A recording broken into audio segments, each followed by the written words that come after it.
कहानी शुरू होती है कनाडा एयरपोर्ट से। वहाँ एक पिता एलियट अपनी बेटी रिडली के साथ सफर पर होता है। वो दोनों दूसरी सिटी जा रहे होते हैं क्योंकि एलियट को वहाँ एक बिजनेस डील पूरी करनी होती है। रिडली एक अकेली लड़की थी, उसके ज्यादा दोस्त नहीं थे। उसके चेहरे पर कुछ पिंपल्स थे जिनसे वो हमेशा परेशान रहती थी। थोड़ी देर बाद फ्लाइट उस सिटी में पहुंचती है जहाँ उन्हें जाना था। वहाँ पहुंचकर एलियट और रिडली कार में बैठकर निकल जाते हैं क्योंकि एलियट अपनी मीटिंग के लिए ऑलरेडी लेट था। रास्ते में एलियट अपनी बेटी का शुक्रिया अदा करता है कि वो उसके साथ आई और उसे समझाता है कि उसे अपने चेहरे के पिंपल्स से ज्यादा परेशान नहीं होना चाहिए और बार बार उन्हें छूना बंद कर देना चाहिए। आगे की कहानी यहीं से शुरू होती है। एलियट उसे समझाता है कि ये पिंपल्स बिल्कुल नॉर्मल हैं, हर टीनेजर के चेहरे पर आते हैं। ये सुनकर रिडली थोड़ी शांत हो जाती है। फिर हमें पता चलता है कि उसकी माँ की मौत कुछ समय पहले हो चुकी है और क्योंकि रिडली को अकेले रहना पसंद नहीं था, वो अक्सर अपने पापा के साथ काम पर जाती थी ताकि उसे कंपनी मिले। उसी दौरान जिस आदमी से एलियट की डील होनी थी उसका फोन आता है। वो गुस्से में एलियट पर चिल्लाने लगता है क्योंकि वो मीटिंग के लिए लेट हो गया था। एलियट माफी मांगते हुए कई बहाने बनाने लगता है, लेकिन किस्मत से फोन नेटवर्क खराब हो जाता है और कॉल कट जाती है। एलियट राहत की सांस लेता है और स्पीड बढ़ा देता है ताकि जल्दी उस आदमी के मैंशन तक पहुंच जाए। लेकिन तभी अचानक रोड पर एक जानवर आ जाता है और एलियट की कार उससे टकरा जाती है। एलियट की कार उस जानवर से टकराती है और झटका लगने के बाद गाड़ी घूमकर सड़क के किनारे रुक जाती है। कुछ देर बाद जब हालात थोड़े शांत होते हैं तो एलियट अपनी बेटी रिडली से पूछता है कि वो ठीक है या नहीं। सब कुछ ठीक देखकर दोनों कार से बाहर निकलते हैं ताकि उस जानवर को देख सकें जिससे टक्कर हुई थी। वहाँ जाकर रिडली देखती है कि वो कोई आम जानवर नहीं बल्कि एक अजीब सा घोड़ा है जिसके सिर पर एक सींग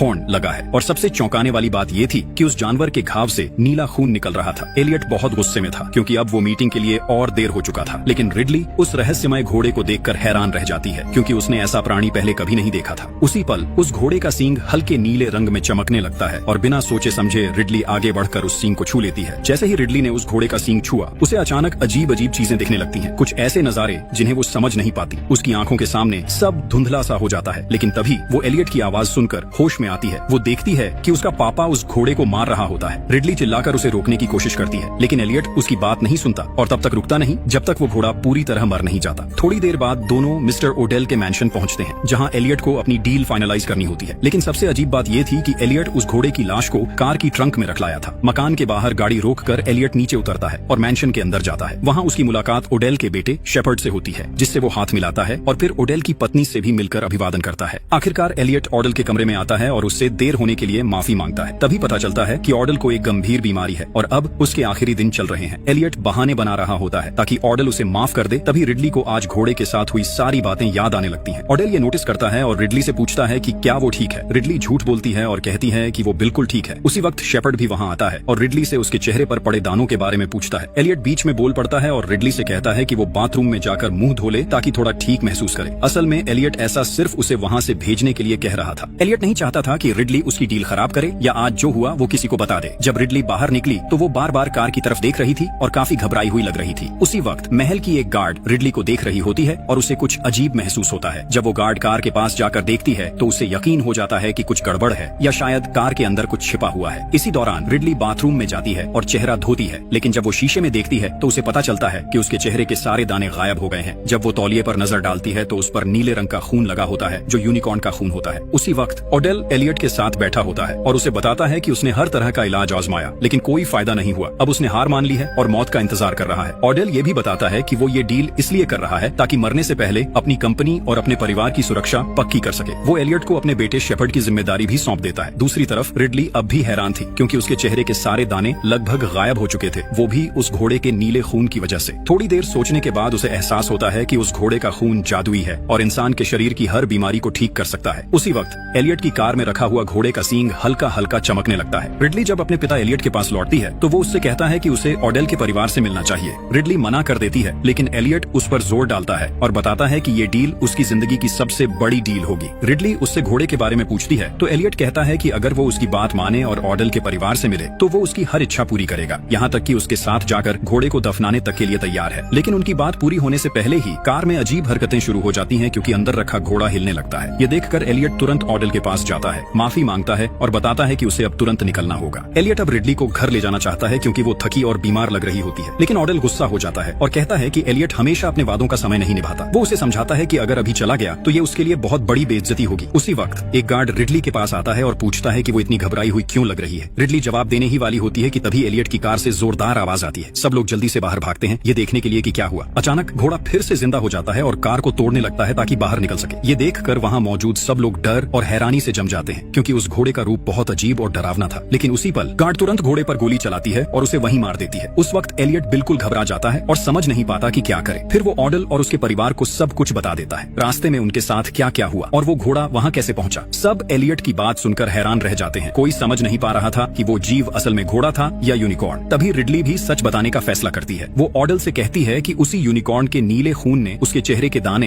पूरी तरह ठीक कर दिए। ये सुनकर ऑडेल हैरान रह जाता है और रिडली से पूछता है कि क्या उसे अपने शरीर में कुछ अजीब महसूस हो रहा है। रिडली कहती है कि नहीं, सब कुछ बिल्कुल ठीक है। रिडली कहती है कि उन्हें एनिमल ऑर्गेनाइजेशन से संपर्क करना चाहिए ताकि वो आकर उस घोड़े को ले जाए, लेकिन ऑडेल मना कर देता है और कहता है कि अगर ऐसा हुआ तो सरकार उस जीव का गलत इस्तेमाल करेगी, इसलिए उसे ही इस हालात को संभालना होगा। रात होने पर एलियट अपनी बेटी के कमरे में जाता है ताकि उसका हाल जान सके। जैसे ही वो रिडली को देखता है, पूछता है कि वो इतनी उदास क्यों है। रिडली बताती है कि जब उसने आज उस घोड़े के सींग को छुआ था तो उसे कुछ अजीब चीजें दिखाई दी। एलियट उसकी बात पर यकीन नहीं करता और कहता है कि शायद उसे भ्रम हुआ होगा। वो रिडली को समझाता है कि अब उसे इन बातों के बारे में नहीं सोचना चाहिए, क्योंकि सबसे जरूरी बात यह है कि वो लोग अपनी डील पूरी करें। लेकिन रिडली अंदर से बहुत परेशान थी। रिडली कुछ ही समय में उस जादुई घोड़े के बारे में थोड़ी बहुत जानकारी इकट्ठा कर पाई। उसे पता चला कि ये घोड़ा एक पुरानी दंत कथा का हिस्सा था। एक राज परिवार ने इसे पाल रखा था, लेकिन बाद में जब उन्हें इसकी जादुई ताकत का पता चला तो उन्होंने उसकी शक्ति हासिल करने के लिए उसे मारने का फैसला किया। कुछ समय बाद घोड़ा फिर से जिंदा हुआ और उसने उस परिवार के सभी लोगों से बदला ले लिया। ये कहानी पढ़कर रिडली और ज्यादा डर गई। जब वो सोने गई तो उसे डरावने सपने आने लगे। रिडली को बहुत अजीब सपना आता है। वो खुद को जंगल में भागते हुए देखती है, लेकिन जब नीचे देखती है तो पाती है कि वो खुद उस घोड़े के शरीर के अंदर है। ये देखकर रिडली डर के मारे जाग जाती है, समझ नहीं पाती कि ये सब क्या हो रहा है। जैसे ही वो आंखें खोलती है, सामने कुछ अजीब दिखने वाले लोग खड़े होते हैं जो उसे और उसके पिता एलियट को बांध लेते हैं। पता चलता है कि वो लोग वैज्ञानिक हैं जिन्हें ऑडेल ने बुलाया है ताकि वो रिडली और एलियट का परीक्षण कर सकें और ये जान सकें कि उस नीले खून का उन पर क्या असर हुआ है। जांच खत्म होने के बाद रिडली अपने पिता से बात करने जाती है और उसे पिछली रात का सब कुछ बताती है। एलियट रिडली से कहता है कि वो सब कुछ भूल जाए और इन बातों पर अब ध्यान न दे। उधर जब डॉक्टर घोड़े के खून की जांच पूरी करते हैं तो उन्हें पता चलता है कि वो खून बहुत अजीब है। वो किसी भी इंसान की बीमारी को ठीक कर सकता है। वैज्ञानिक ये बात ऑडेल को बताते हैं और सुझाव देते हैं कि इसकी पुष्टि के लिए इंसान पर सीधा प्रयोग करना होगा। ऑडेल ये सुनकर बेहद उत्साहित हो जाता है और तय करता है कि ये प्रयोग उसी पर किया जाए।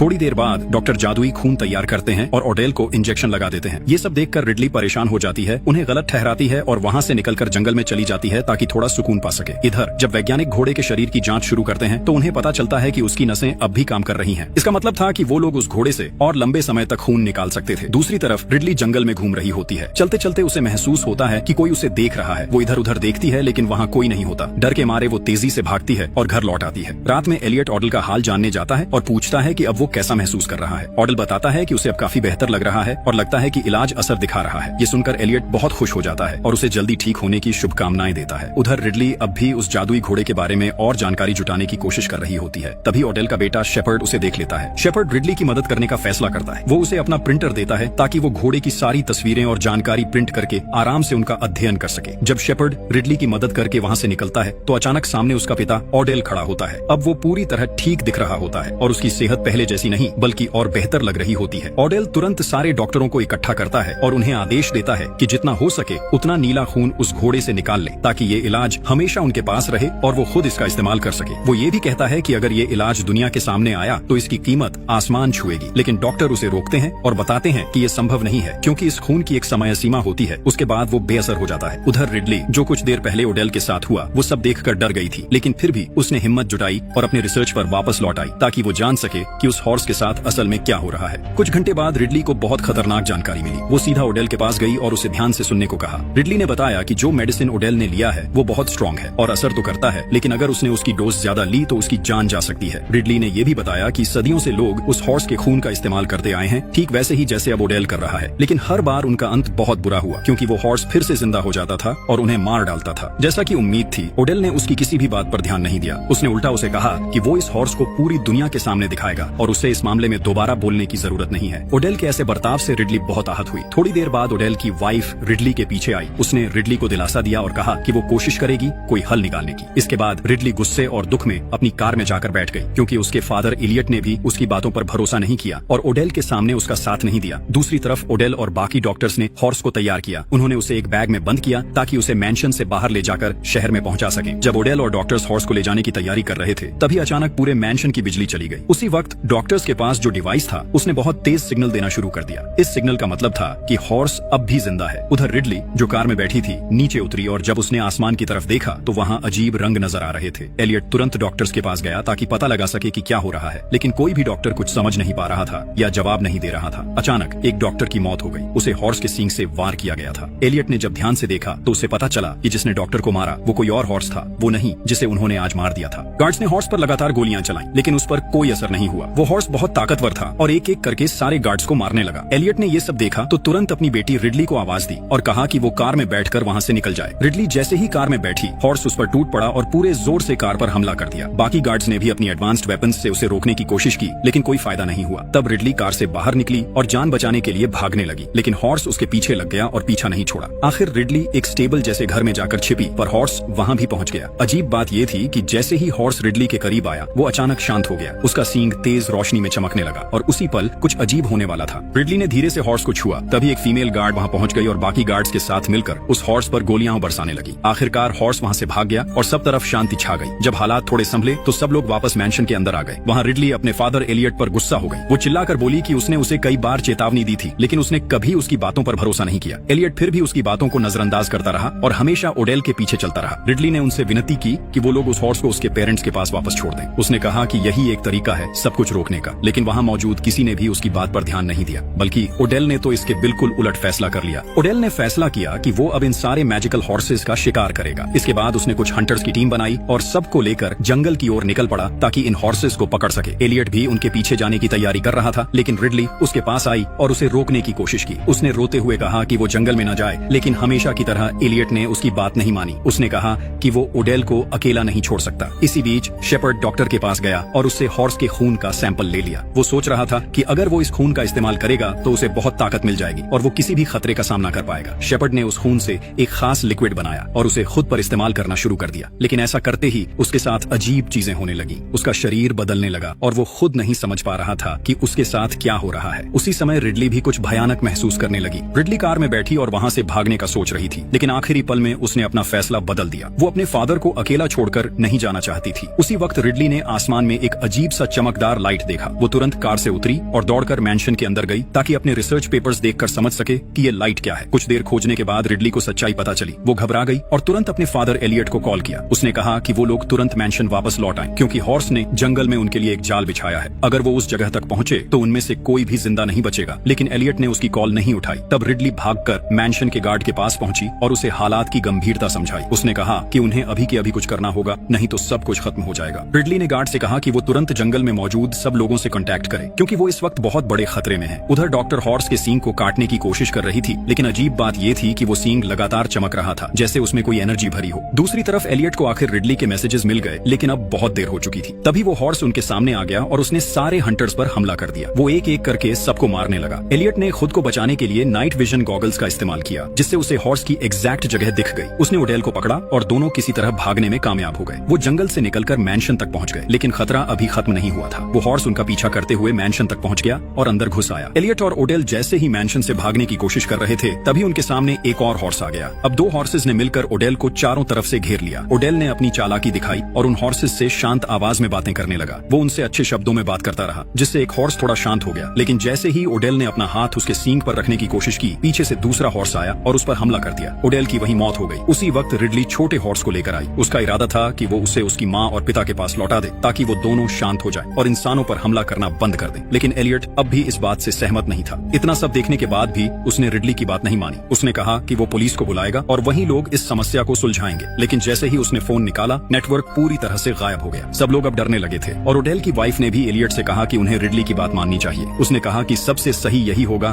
कि वो लोग उस छोटे हॉर्स को उसके माता पिता को वापस लौटा दें। एलियट के हिचकिचाने के बावजूद ओडेल की वाइफ ने फैसला लिया। उसने गार्ड और डॉक्टर को आदेश दिया कि वो छोटे हॉर्स को लेकर बाहर जाए और उसे उन दोनों हॉर्सेस के हवाले कर दें जो बाहर इंतजार कर रहे हैं। लेकिन असली गलती डॉक्टर ने कर दी थी। बाहर जाने से पहले उसने उस छोटे हॉर्स का सींग काट दिया था। उसे लगा कि ये कोई बड़ी बात नहीं है और बाकी हॉर्सेस को इसका पता नहीं चलेगा। थोड़ी देर बाद गार्ड और डॉक्टर उस छोटे हॉर्स को लेकर बाहर पहुंचे और उसे उसके माता पिता के सामने रख दिया। लेकिन जैसे ही उन दोनों बड़े हॉर्सेस ने अपने बच्चे को देखा और समझा कि उसका सींग काटा गया है, वो बेकाबू हो गए। हॉर्स ने सबसे पहले डॉक्टर पर हमला किया और उसे मार डाला। गार्ड ने ये सब अपनी आंखों से देखा और किसी तरह आखिरी पल में वहाँ से भागने में कामयाब हुआ। जब बाकी लोगों को इस घटना के बारे में पता चला तो शेपर्ड ने कहा कि अब रिडली ही उन हॉर्सेस को संभाल सकती है जब तक बाकी लोग वहाँ से भागने की कोशिश करें। एलियट को ये सुनकर हैरानी हुई और उसने पूछा कि सिर्फ रिडली ही क्यों? तब शेपर्ड ने बताया कि हॉर्स कभी रिडली को नुकसान नहीं पहुंचाएगा, क्योंकि वो ही एकमात्र इंसान है जिसने उसकी मैजिक पावर का लालच नहीं किया। बाकी सबने उस शक्ति को पाने की कोशिश की थी, लेकिन रिडली ने हमेशा उसे समझने की कोशिश की। हालात और भी डरावने होते जा रहे थे। एलियट डर गया और ओडेल की वाइफ के पास जाकर कहा कि वो अब इस सब में शामिल नहीं रहना चाहता। उसने कहा कि ये उनकी गलती थी और अब उन्हें ही इसे ठीक करना होगा। उसी समय शेपर्ड के शरीर में अजीब बदलाव शुरू हो गए। उसकी आंखों से तेज रोशनी निकलने लगी और वो किसी अनजानी ताकत के असर में आने लगा। रिडली और एलियट जैसे ही भागने की कोशिश करते हैं, शेपर्ड उनके सामने पहुंच जाता है। शेपर्ड ने रिडली को पकड़ लिया, लेकिन जैसे ही वो उसे नुकसान पहुंचाने वाला था, अचानक सामने से दोनों हॉर्सेस आ गए। वो शेपर्ड से बदला लेने आए थे। एलियट और रिडली ने मौका देखकर एक रास्ते से भाग लिया, जबकि शेपर्ड और उसकी माँ दूसरे रास्ते से निकल गए। उनके पास छोटे हॉर्स का सींग था। रास्ते में शेपर्ड की माँ ने उससे पूछा कि अब उसका क्या प्लान है। शेपर्ड ने ठंडे लहजे में कहा कि वो भागने नहीं वाला। उसने बताया कि उसका इरादा है उन दोनों हॉर्सेस को पकड़ने का और फिर उनकी संतान से नई मैजिकल पावर पैदा करने का, ताकि वो खुद सबसे ताकतवर बन सके। लेकिन तभी शेपर्ड ने अपने डिवाइस को देखा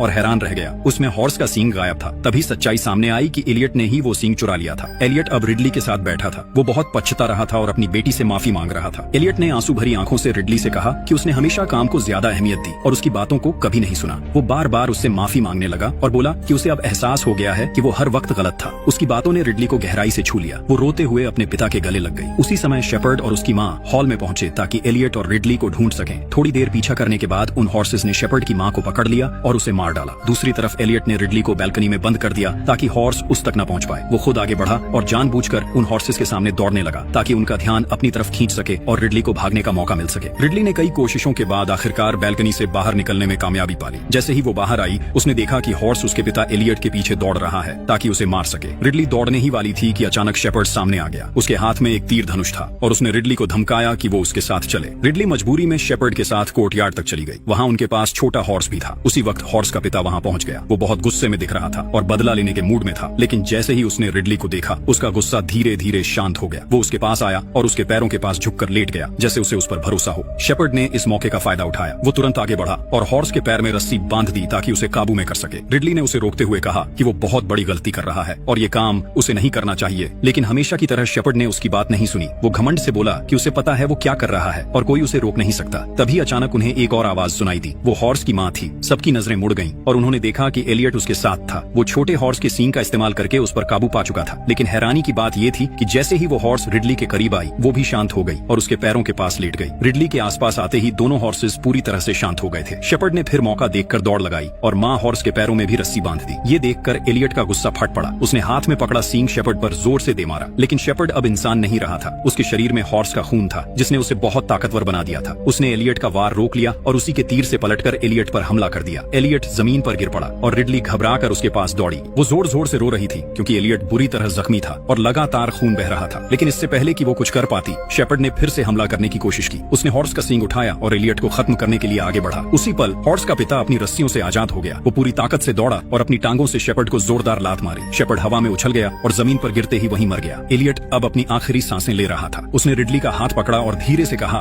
कि मरने से पहले वो एक बात जानना चाहता है। जब तुमने पहली बार हॉर्स का सींग छुआ था, तुमने क्या देखा था? रिडली ने आंसू पोंछते हुए कहा कि उसने बहुत अजीब चीजें देखी थी। उसे महसूस हुआ था कि हॉर्स उसे कुछ दिखाना चाहता था, अपनी ओरिजिन, अपनी दुनिया और अपने दर्द की कहानी। उसने ये भी बताया कि उन विजन्स में उसने अपनी माँ की यादें देखी थी, वो पल जो उसने बहुत पहले खो दिए थे। एलियट ने हल्की मुस्कान दी, अपनी बेटी की आंखों में देखा और कहा, मुझे माफ कर दो रिडली, और कुछ ही सेकंड में उसकी सांसें थम गईं। रिडली अपने पिता को गोद में लेकर लगातार रो रही थी। वो यकीन ही नहीं कर पा रही थी कि अब वो उसे कभी नहीं देख पाएगी। लेकिन तभी एक चमत्कार हुआ। हॉर्स का पिता उसके पास आया और शांत होकर रिडली के सामने खड़ा हो गया। फिर उसने अपनी शक्ति को माँ हॉर्स के साथ मिलाया और दोनों ने मिलकर अपनी मैजिकल एनर्जी से एक उजली रोशनी पैदा की। उस रोशनी से छोटे हॉर्स का टूटा हुआ सींग फिर से जुड़ गया और कुछ ही पल बाद एलियट के जख्म भी भरने लगे। धीरे धीरे उसने अपनी आंखें खोली। वो जिंदा था। एलियट अब सब कुछ देख पा रहा था जो रिडली ने पहले देखा था। वो सारी विजन्स, वो पुरानी यादें और उस मैजिक दुनिया की सच्चाई। एलियट ने रिडली को कसकर गले लगाया। दोनों की आंखों में खुशी और सुकून था, जैसे सब कुछ फिर से सही हो गया हो। लेकिन तभी मैंशन के दरवाजे खुले। गार्ड अंदर आया